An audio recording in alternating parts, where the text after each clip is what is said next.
Fundamentally, an AI strategy is a people and a business strategy. And so you've got to take the people on a journey, so that there's a whole bunch of things you have to do to then enable you to really realise the ROI, because it's really about setting yourselves up to scale. Do you have the right foundations in place? Do you have the right data and accessibility to that data? Do you have the right capability within your organisation to deliver on this? Do you have the right governance structure?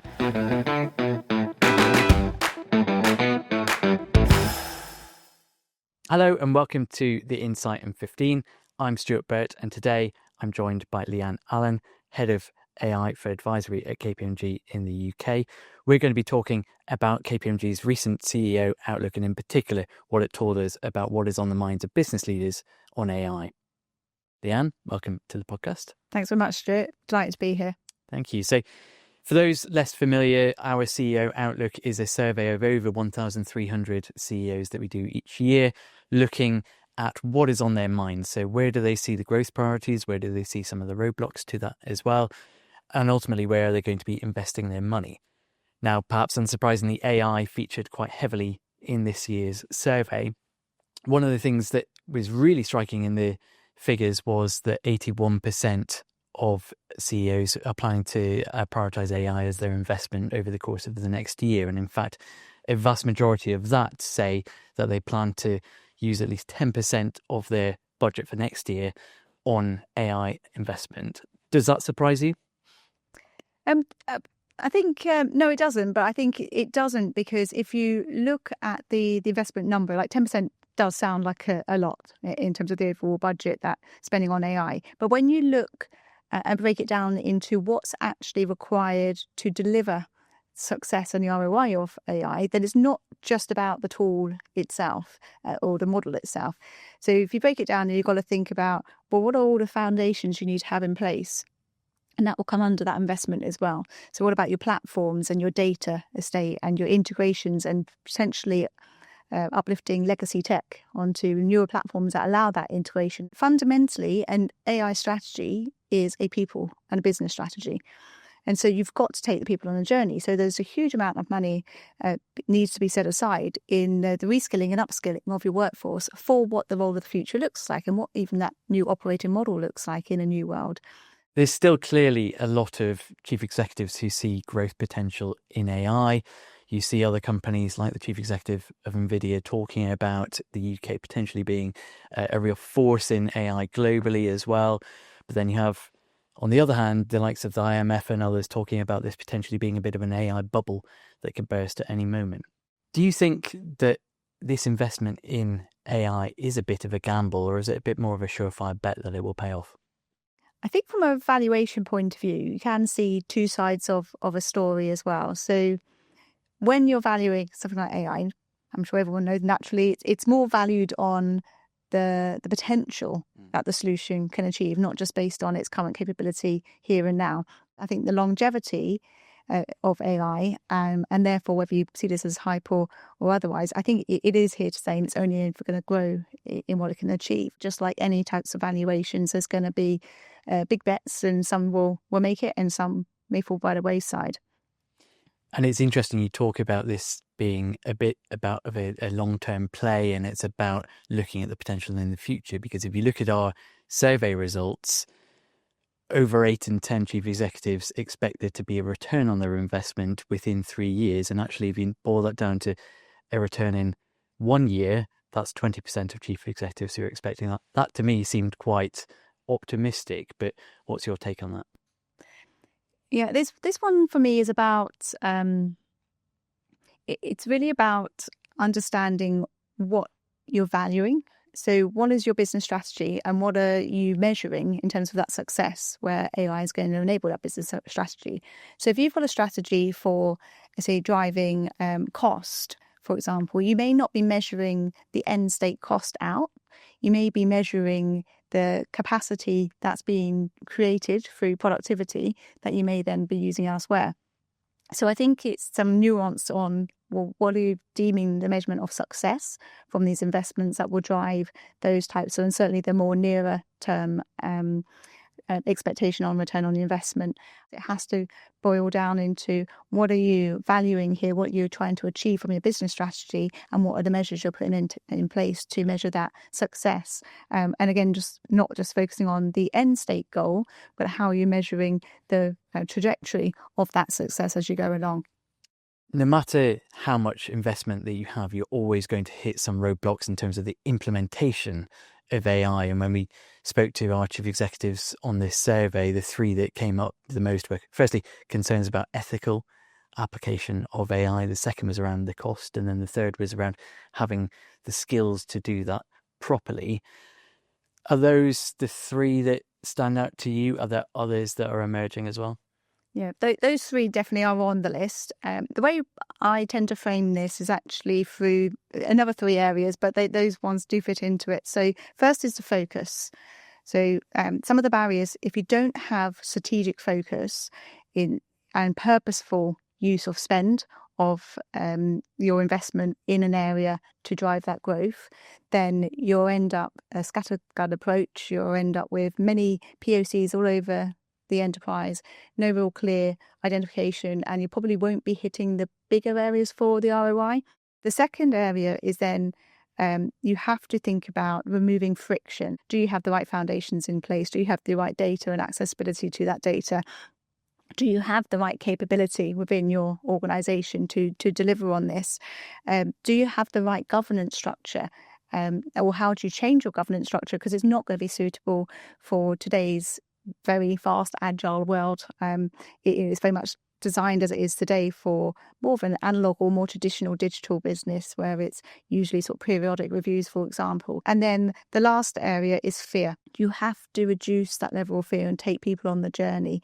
People are fundamentally, in waves, quite scared that, if they AI enable and they adopt the AI tools and it's shown to do the jobs they once did, they are scared that they're going to be losing their jobs. So how do you change the narrative around this? And how do you ensure that they're part of the journey to understand what their role will look like in the future? What does this ultimately mean for jobs, and what are you advising businesses that you speak to about how they change their workforce strategies? In terms of clients I'm working with, I'm not really seeing sort of sharp headcount cuts or anything like that. What I am seeing is, a more strategic focused view on what's your future operating model look like and how do you need to staff those going forward.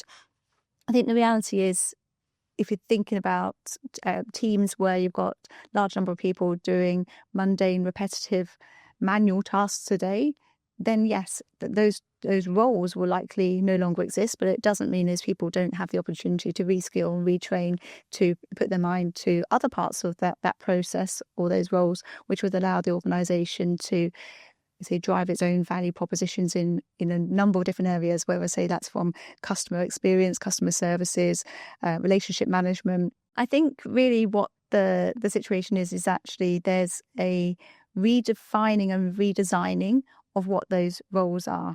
And it's actually one of the great accelerators that we have at KPMG, and it effectively breaks down jobs into their core components of the tasks that need to be done and the skills that are required to complete those tasks. And by having it at a granular level, you can make decisions about which tasks you can and you're happy to fully automate through AI, which tasks will augment and need to be augment or can augment a human doing a task, which tasks you and skills you value, which need to remain tightly only being human value skills. And if you position it that way, you can then reconstruct what you're trying to achieve with an AI-enabled world. But the people are still at the heart, because you're still retaining that core human skills. And you can really focus on how do you then grow and establish those core skills within the humans and therefore your workforce, within your team, to do those jobs. And the other side of the coin is the war on talent, because if you're tech savvy and or have skills that allow you to deploy AI, I'm presuming you're in quite high demand. From the businesses that you speak to, who is doing this well? The businesses that are winning the war on talent, what are they doing right? Yeah, that's an interesting one, actually, because you're framing that as if the core skill and the necessary skills are still around the AI. Well, actually, the future of the workforce needs a much broader and diverse set of skills and talent. And again, we need to think about what is the future skills that are really required here. So there's the here and now and the fact that you need certain skills to go through the change. And then there's what's the skill set in the target operating model. So focusing on the future skills, then you're going to have a much broader set of dimensions. So you're going to have to focus on and think about the fact that humans will likely be managing AI agents. So they'll need to be greater focus on governance and ethics and risk aspects. So have greater emphasis on critical thinking and problem solving type skills themselves. The here and now, where there is a bit of a tightening of who can get the right skills to actually go through that change, that is more tricky. And actually what I'm seeing with some of my clients is they're taking, like, I guess, a portfolio approach and to the talent pool decision. So yes, they're building their own skills in-house in some aspects. Some are outsourcing, where they don't see those skills as being wholly critical to their future business. And some are co-collaborating. So whether that's with tech organizations, whether that's with academia or with professional services. You mentioned before about this real switch from analog to digital, and one of the areas we're also seeing a bit of a relatively slow approach is on regulation as well. And that also came up as a bit of an issue within our survey. Business leaders, I think it was about 2/3 of our business leaders were saying that the pace on regulation they see as a challenge to the implementation within their own business. And in fact, over half of them feel that regulation should be increased on AI.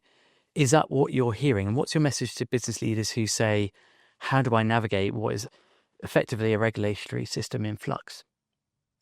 Yeah, definitely there's a lot of concern over the moving and the uncertainty in a regulatory space. So you've got the EU AI Act that's set up quite a high bar, and then you've got the US, which is more about decentralizing most of the policies around this, and then you've got the Asia kind of working at different speeds.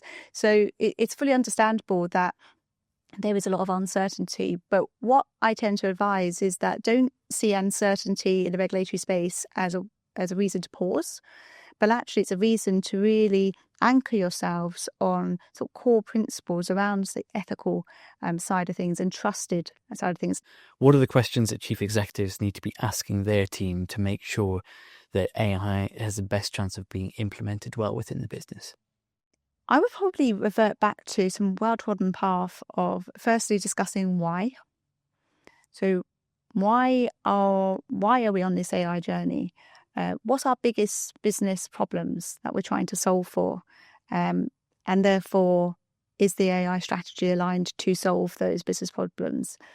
So really, really hone in on why we're doing this. It's not AI for the sake of AI. It cannot be AI for the sake of AI. You will fail if that's the case. So firstly, ask those type of questions. Secondly, if you then look at the how aspect, then that's more, do you have the right things in place to enable you to achieve some of those? So you're going to need to ask questions around, do we understand the risk associated with this, and what's our risk appetite around those associated risks of AI?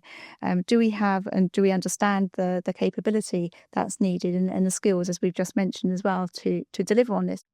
And then you're going to move on to the what, and that's going to be your core foundational type elements. So what do you actually need to make this successful? So do you have the right infrastructure, application architecture, data in the right place, access to the integration to the right tech? Is your legacy tech going to allow you to do the integrations, or will you need to uplift? So there's a whole bunch of things you have to do to then enable you to really realize the ROI, because it's really about setting yourselves up to scale.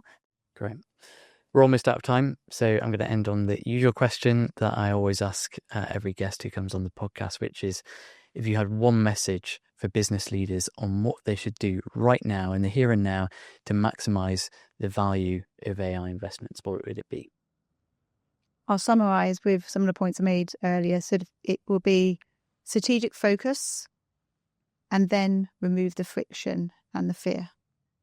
Perfect. Great. Thank you very much. Thank you for joining Pleasure. the podcast.